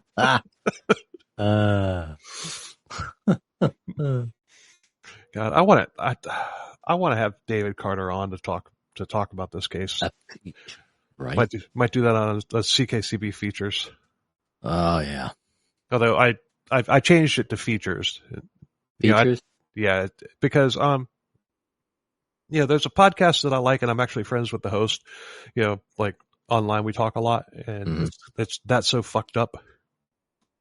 And they have they do segments. I mean, in a lot of ways, the way that this podcast has happened is it mirrors hers, because she's been through several co-hosts, and she also has guests on frequently to talk. And whenever she has guests on with just her and the guest, she calls it TSFU Presents. And that was probably in my head when I came up with the name CKCB Presents. Oh, yeah. So she told me she didn't mind. She's like, I don't own the name Presents. Yeah, right. But still, I'm just like, nah, I don't want it. I don't want that obvious. Feature sounds better. It's a feat. Like, yeah. Yeah. So, yeah. Yeah, and I felt bad about it because I listened to her podcast a lot, but it didn't occur to me when I came up with CKCB Presents. It didn't even occur to me that hers was TSFU Presents. So I was like, shit, I don't want people to think I ripped her off. I did, but it wasn't intentional. I didn't do it on purpose. And then once I realized, I mean, I'm not going to go into the artwork that's on the 2 episodes that we have, and I'm not going to go changing the names. Just moving forward, it'll be CKCB Features. Yeah. Director's cut. How the hell did I get? Oh, I said I wanted to have David Carter on to talk about this case. Yeah. So Sharon was arrested for the abuse charges against her, and the police continued the search. The place was a mess. Religious pamphlets, Bibles, and diaries were stacked everywhere. And I wonder I got to assume that there wasn't anything damning in those diaries, but you'll see why later. So put a knife in that. Mm-hmm. It was hard to move through the house. There were tree branches in the corners throughout the house. I wonder what they were used for. Yeah. And it sounds like they were hoarders too, because I mean, if you couldn't move through the house, yeah. But all of these wooden tree branches, that's kind of a that's a little redundant. Right. But they all had names scratched into them. Ooh. Like everybody had their own specific. Yep. Yeah. Lots of box cutters were found. These sticks and knives were in every room of the house. They went into the basement and it was filled with gallon-sized jars, like those huge pickle jars that you can get. Yeah. Oh, yeah. Yeah. And they were filled with some type of preserved food. Huh. They were stockpiling. Preppers. Yeah. Well, I wouldn't Hoarders. call them preppers. Yeah. But back then they wouldn't be preppers, but yeah, the hoarders. Right. Yeah. But Officer Carter wanted to specifically find the box cutter that Ricky had described. It was painted red with Rima's name written on it. And it was looking like that was going to be an impossible task to find that box cutter. But finally, in a corner, in a briefcase, he found it. The box cutter. DNA wasn't a thing. He just wanted to have it just because. I mean, he's got a kinship at this point with Ricky. He feels, he feels close to Ricky. He feels sorry for him. He feels, so he wanted to find that exact thing. Yeah, bag it and dust it. Yep. But cult members had been detained outside, and they weren't putting up a fight. And they were just standing there with dazed looks on their faces. And finally, they left with Sharon and Ralph in custody. Nobody else was arrested. Because Ricky hadn't mentioned anybody else. Yeah. When Nate was on the way to the police station, they asked him if he was excited to see Ricky again. He said he was. Then he just started spitting out random things. I mean, he was confused. He admitted to being beaten and locked in his room without food. Remo would also wrap a rubber band tightly around his scrotum and make him keep it on for an extended period of time. He confirmed what Ricky had said about no doctors or dentists. He said that a cat had scratched him in his eye one time, and all they did was put iodine in it. It had gotten iodine in your eye? That's salt. Ouch. Yeah. But it had gotten infected. He also said that his teeth hurt when he ate. Treatments that were allowed there consisted of Rima using iodine, alcohol, and needles, and tobacco leaves. Oh. He also said that he had no friends and he was pretty much just existed there doing chores and pretty much nothing else. He said that he wanted to go to school. This is Nate. Yeah, I would too. I mean, shit, Yeah. I want to get the hell out of that fucking place. Holy hell. When they asked about the bruises and scars, he said that he had gotten them for being bad. And that blew Carter away. And he was, because Nate was conditioned to think that his abuse was his own fault. He pointed out specific sticks that had been used to beat him with. One of the sticks, he had carved his name on it as a gift for Sharon, who later used it on him out of gratitude. Mm.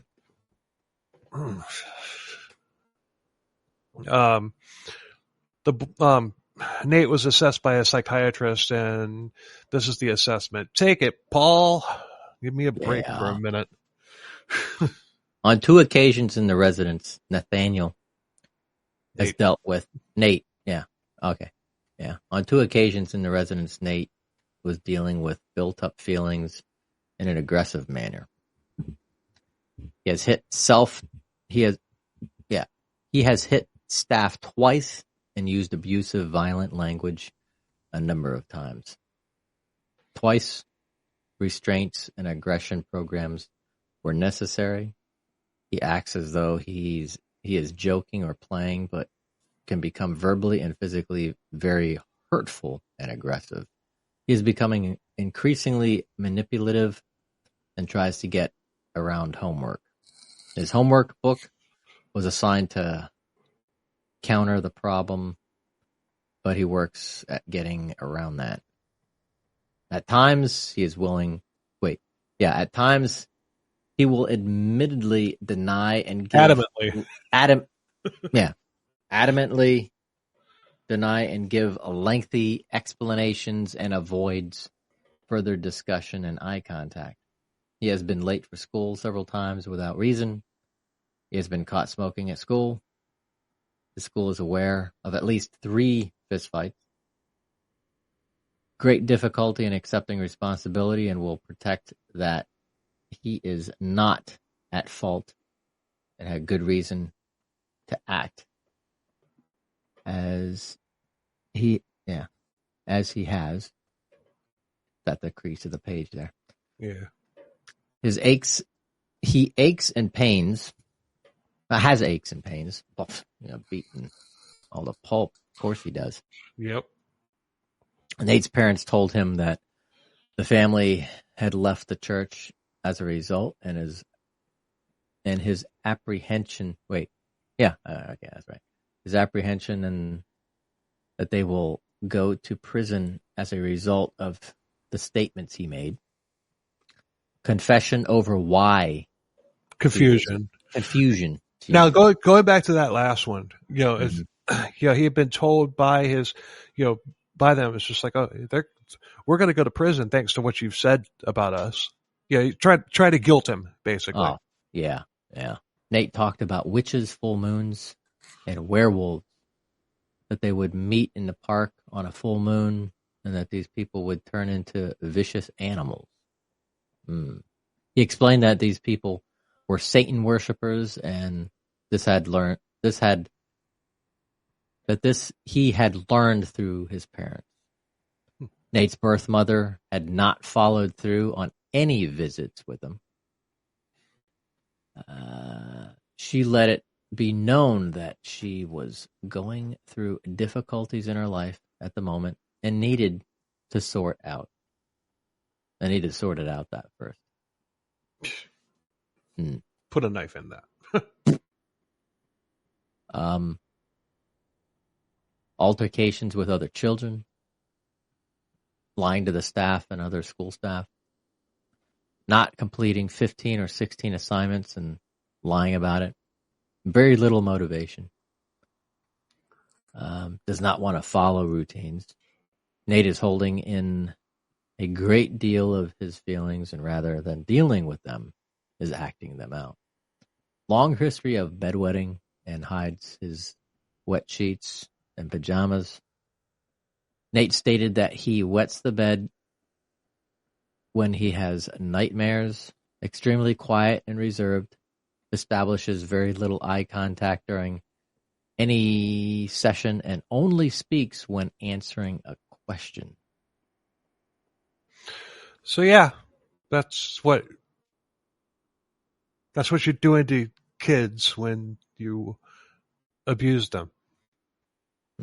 But people that are, I mean, you know this, I know this, but people doing it, they know it too. They just don't give a shit. Yeah. Those are the signs, man. Mm-hmm. Those are the signs.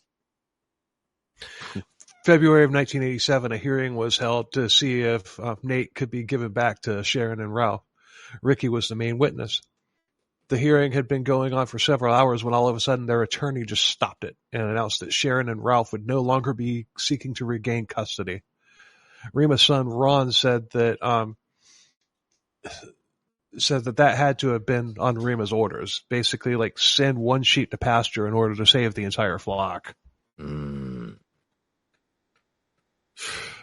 of the things that were presented in the case were, like I mentioned before, all the cultists lived with Rima. All of their money went to Rima, but the majority of what they ate was candy to keep them in line. This is also why they had the days looked on the day of the arrest. This, combined with those hour-long marathon services and, of course, work, kept them in that daze. Most of the cultists were deprogrammed, thankfully. Rima refused to be interviewed by the press, and she just sat in the interview room singing church hymns. Kind of reminds me of the witch killers. Yeah. Remember when yeah. Sharon and Ralph only admitted to spanking the boy on his rear, and they said that what they had done wasn't that bad. They denied that he had been starved and that he only missed a meal every now and then. They admitted that he had never been to the doctor because they believed in divine healing, and which you would get if you prayed for it. My uncle did. Yeah, divine healing never works. The charges against Rima, David, Sharon, and Ralph were... Take it, Paul. 1, failure to provide the necessities of life with respect to Ricky from 1975 to 1985, which were for Rima and David. And as continues here, assault with a deadly weapon, or a weapon, any weapon's deadly in my eye. Yeah. I just added that word in there because sounds better. Assault with a weapon with respect to an assault committed against Ricky using a 3-foot-long tree branch. There's where the tree branches come in. Mm-hmm. Charges led against the pastor. 2 charges of counseling and committing incest relating to the pastor's 1984 efforts to have intercourse with her son, Ricky. Charges led against the pastor. 2 charges of sexual assault relating to the pastor's 1984 attempts to have intercourse with her son, Ricky. Charges led against the pastor. 2 charges of aggravated assault and the use of a box cutter on Ricky when he refused to have sex with the pastor. Charges led against the pastor. 2 charges of weapons dangerous with respect to her use of a box cutter on Ricky. Charges led against the pastor. Fail to provide the necessities of life and assault. Charges laid against Susan and Greg. Yeah, Susan and Greg, Nate's parents. Yeah, Sharon and Ralph. April 9th and 10th, 1987, Sharon and Ralph were put on trial. Ricky testified against them, and he was nervous, but his story never changed. Sharon took the stand refuting everything that Ricky had said, and the verdict against Sharon and Ralph... Take it, Paul! Count 1, assault, not guilty. Count 2, failure to provide necessities of life, and not guilty. Yeah. That was about when my head exploded in this. I mean, I'm like, really? Was this a jury or just a judge? This was a judge. I think. What? It didn't really specify. The later trial was a jury trial. The trial against Rima and David was a jury trial, which we're about to get to. But Nate was shocked, as was Ricky and everybody else. And Ricky's like, "What else do they need to hear? I mean, did the boy have to look like a famine victim in a third world country? I mean, these two chuckleheads were free. That's Sharon and Ralph Hayward, Hayward. You can't hide from CKCB. D is in small dick. Yeah. if I need to rig up another mic, like a Shure SM58 here, so I can drop it. 'Cause a 58 can handle that. This one cannot. Yeah, right. But, yeah. There we go. There's the mic drop. May 13th, 1987, the trial against Rima and David began. Ricky and Don testified once again, and once again their stories didn't change. And Rima and David, of course, denied everything. And when the incest issue came up, Rima acted hurt and offended. What? I mean, Ricky went into much more detail than I did, and you're welcome for that. I was not going to go through everything that Ricky said. I didn't want to read it, and I damn sure didn't want to go through it again. And I don't want you all to hear it either. You're welcome. Right. I've had enough of this case, but I want other podcasts to cover it. I keep saying that, and it's true. I want other podcasts to do this episode, podcasters. There's only one source, and it's the book that I mentioned at the beginning of the episode. Yeah. Pick up on it, guys. Yes. Anybody please. out there? Yes. Ricky went through everything. The abuse, the neglect, all of it. The defense attorney was playing dirty. Like, every time Ricky got emotional, he would ask Ricky to repeat himself, saying he couldn't hear him. Like, it's like, okay, she tried to have sex with me. She cut me with a box cutter. What was that? Could you repeat that, sir? Fuck you, dude. Yeah. I want that defense attorney's name. But then again, I mean, he's just doing his job. Yeah. That's what she was saving all that money for. her inevitable defense. Yeah. Probably a public defender that got paid by the public anyway, but she's like, here's a tip. I don't know. I think you might be onto something about where all the money was going to. Yeah, right. Like I said, nothing good happens in this case. God. So I'm not going to say spoiler alert because we're almost there anyway. So,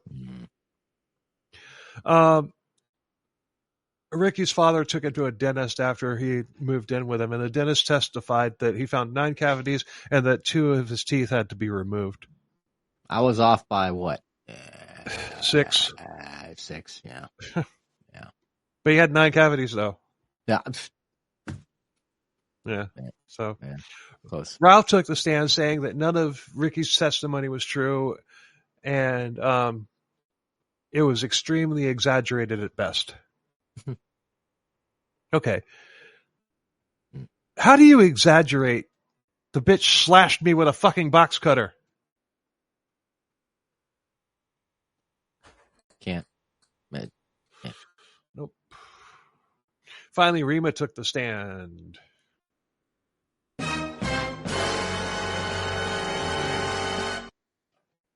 And she, of course, denied everything. And one thing that I found hilarious was her explanation of Ricky's punishment that I mentioned early on for wearing blue jeans. Blue jeans were a sin because God prohibits lust. Excuse me? Blue jeans? What is it? The color, or is like denim? I don't know. Against the law or something. I mean, maybe it was the tight fit. I mean, this is the 80s. This was the late 80s. Denim was starting to loosen up at that point. Yeah, I guess. Yeah. Well, this was the early 80s. Yeah, because Ricky was still there. Okay. Okay. They were still kind of tight. I mean, but still, I mean, damn.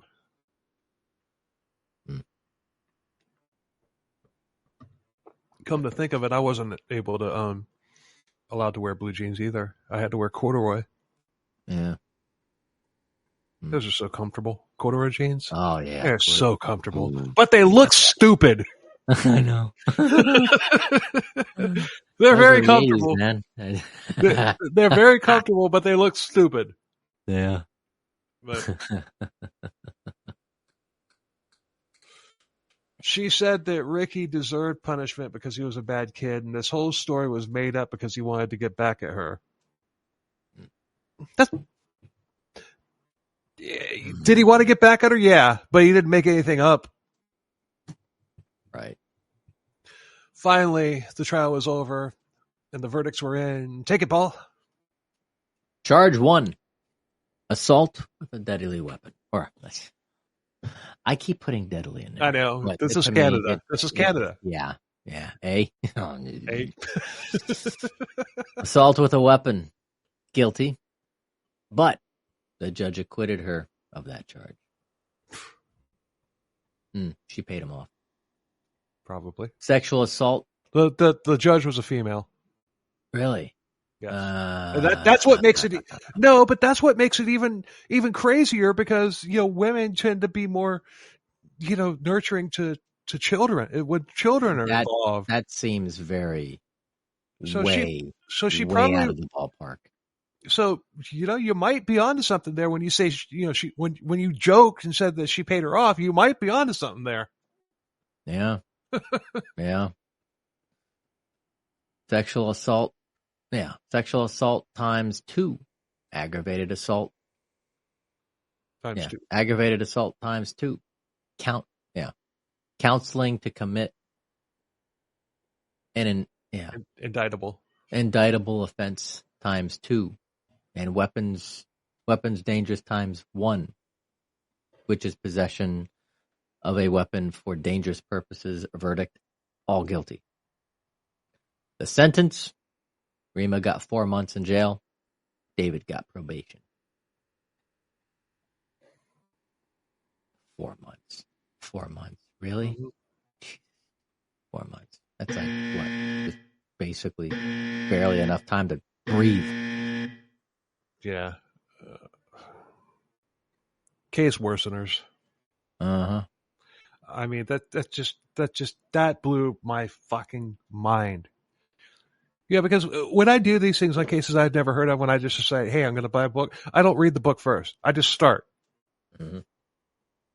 And I got to that, I was just like, are you fucking kidding me? I mean, that's just that's just salt in the wound. That's a gut punch.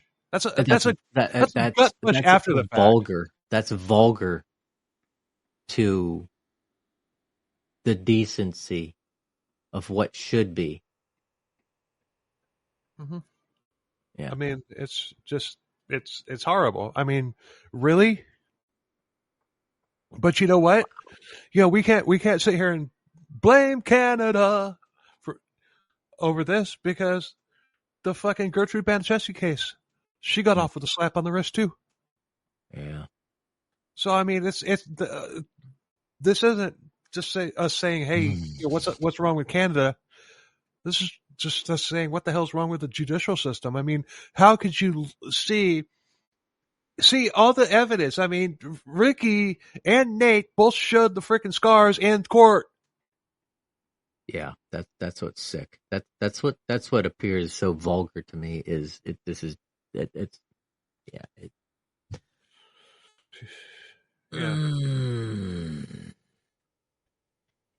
I was God, I'd strike him dead. I am not a happy camper right now. Either. I mean, I'm just like, damn. Yeah, I keep like watching myself on the screen and everything, and I've been accused of having this freaking look when I get like really mad, and I've got it. I've got it. Freaking there. So, I mean, there's nothing in the book, or it might be there. I don't know. By the time I got to this point in the notes, I was so freaking pissed off. I was just like, wah! And I probably should have put a little more emphasis in what we're about to get to, because it's about Nate's life, after the cult, and so I probably should have. And I recommend, I'm gonna put the name of the book in the description and everything, so that you have it and get it. Read it. It's good. It's if you're willing to take the time and digest. It's not a long book. It's only like 100 pages. Wow. Yeah. But to digest the indecency and the inhumanity of it's just, of but there's nothing. I didn't come across anything in there that, as far as like saying what happened after the fact with Rima and David, or Sharon and Ralph. Oh, well, there's a little bit about Sharon coming up, but as far as the rest of them, I don't know. I'm assuming. Well, I'm using math. I'm saying that David and Rima are dead, but at least in 2019, Sharon was still alive. So, which we're going to get to that now, but there's probably like 4 or 5 pages in the book telling about all sorts of, basically telling about Nate's life afterwards, and I wanted to get more into it, but I couldn't take it anymore. I was just like, fucking done. And what we're about to go through isn't really any better. So it's just like I was, this episode broke me. I hear you, man. I hear you. This is bar none. I mean, other than the up and coming Ant one, that is fucked up. What, Willie Picton? That too. Which one are you talking about? This one. Oh. Yeah. Oh. I thought you were talking about a different episode. I'm like, no. You have one that you want to do? I mean, if you got a Canadian case, hey, we're already at 5 stories. Let's go for 6 if you got one that you want to do too. Just not the Anthill Kids. That's what you were talking about. Okay. Yeah. All right. Oh boy. No, yeah, we're already at 5 episodes because you won't be here next week, and I'm not gonna start I'm not gonna split up a multi-part episode with different, with fill-ins. Yeah. And you gotta keep a franchise. Yeah, and honestly, I would not do, Matt from Murder Coaster, I did a 2-part episode with him, but that was when I didn't have a co-host. So other than that, it's just, I'm not going to do a multi-part episode with anybody other than you. Yeah, with a bunch of random people. Who's that?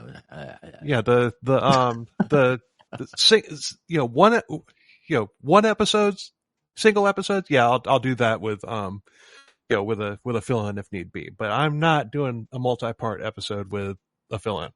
But that wouldn't be fair to you. So anyway, let's wrap this thing up. Never been so ready to wrap one up than I am with this one, because this is probably it's probably the worst one that we've done in 103 episodes. 104. This is episode 104. 104. Yeah. Yeah, this is just... You're like, are we there yet? Yeah. I keep looking at the page numbers. I'm going, fuck. So, Nate died March 24th of 2019 at the age of 44 of pneumonia. He died in the arms of his third wife, a woman who he had met at Tim Hortons in 2014, and it was love at first sight. Yeah, a girl that he had met when he was 13 and he had stayed friends with throughout his life said that he was unhappy most of the time, and that he had a hard time trusting anybody other than her. Wow. And later on, his third wife. He had two kids. I'm not sure which wife that they were with. I'm assuming that it was with one of the first two. But his first two marriages failed because, I have my own thoughts on that, which we won't get into. Yeah. But and it might be in there, but like I said, I was done. Mm-hmm. He had hard times. I mean, he bounced around through foster families until the last one, and that one he bonded with his foster father, and they were close for the rest of his life. He ran with gangs for a while, and he turned into a bit of a badass. And there was one time where he fought 6 guys and won. He became a biker. He loved heavy metal, and he had a bunch of tattoos. And this is in the Quebec. This happens in Quebec, so I'm kind of wondering if he was part of the biker war. It makes you think, huh? Because he would have joined up about toward the time that the ending of the biker war was taking place. So was he a Hell's Angel?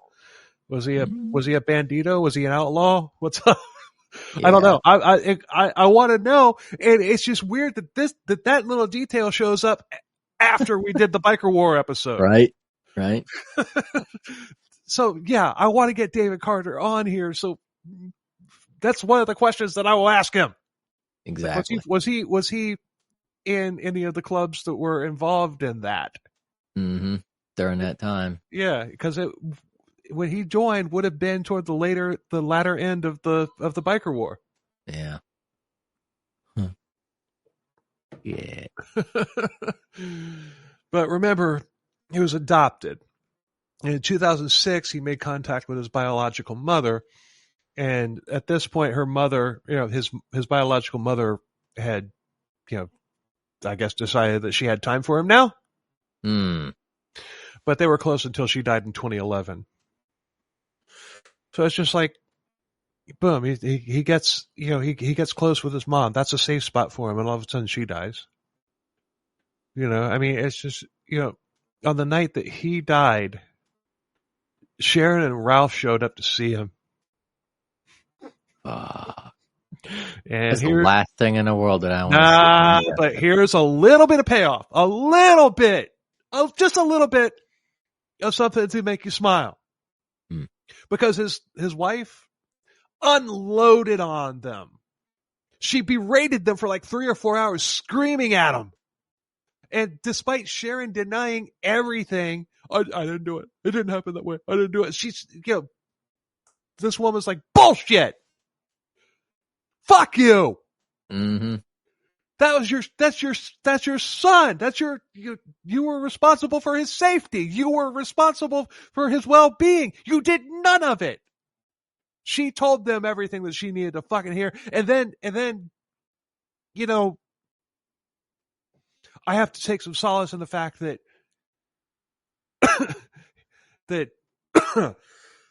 excuse me, you get a little hoarse here.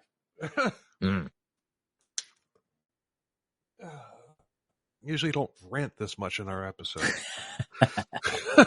But I have to take some solace in the fact that, Nate's in there dying. Yeah. And his adopted parents are being read the riot act. Yeah, there's something morbidly satisfying about that. Yeah. But and that's the thing too. On the flip side, I'm thinking of the nerve that they had. Nerve. Just to even show up. Yeah, it was almost like Rita had this. Like, oh, he's leaving the world. I gotta show him out with my.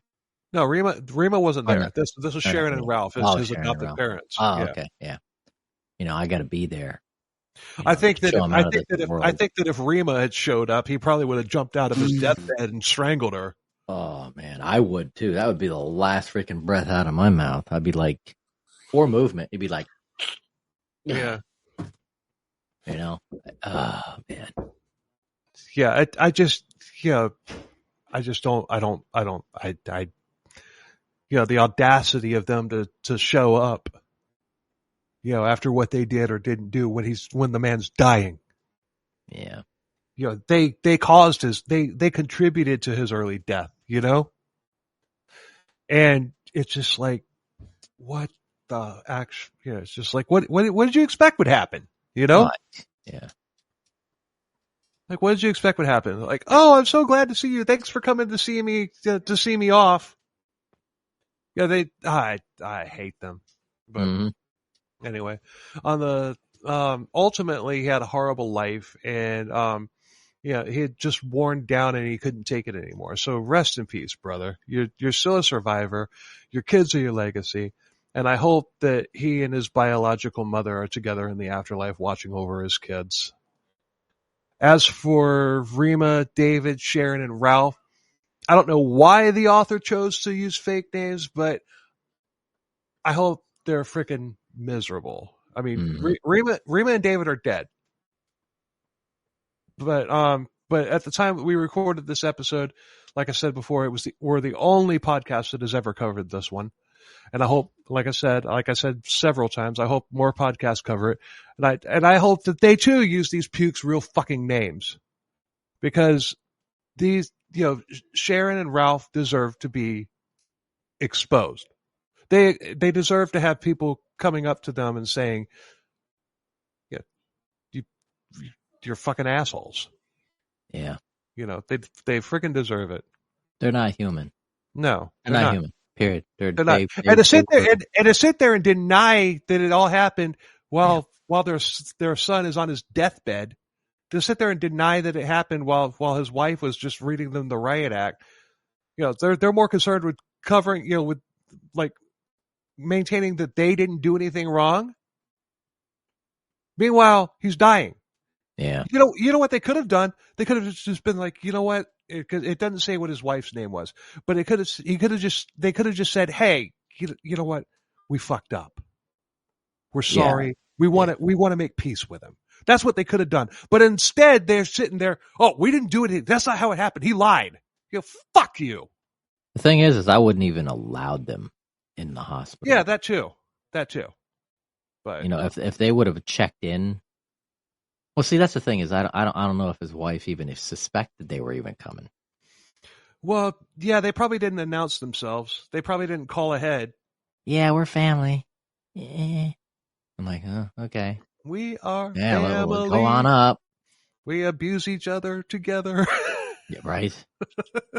God damn. Shoot, if I knew it, if I knew they were going to show, I would have told the hospital security and the nurses downstairs, the front desk, say, these names, do not let them in. Right. Anyway, we're gonna wrap this up. I'm finished talking about it. This episode got to me in ways that none of our episodes ever have. So we're just gonna wrap it up. Follow us on socials, like, subscribe, review, and everything. Comment on Apple, comment on YouTube. Hook us up and everything, and I hope you enjoyed this episode, but I also hope you hated it. Yeah, exactly. And until next week, later on.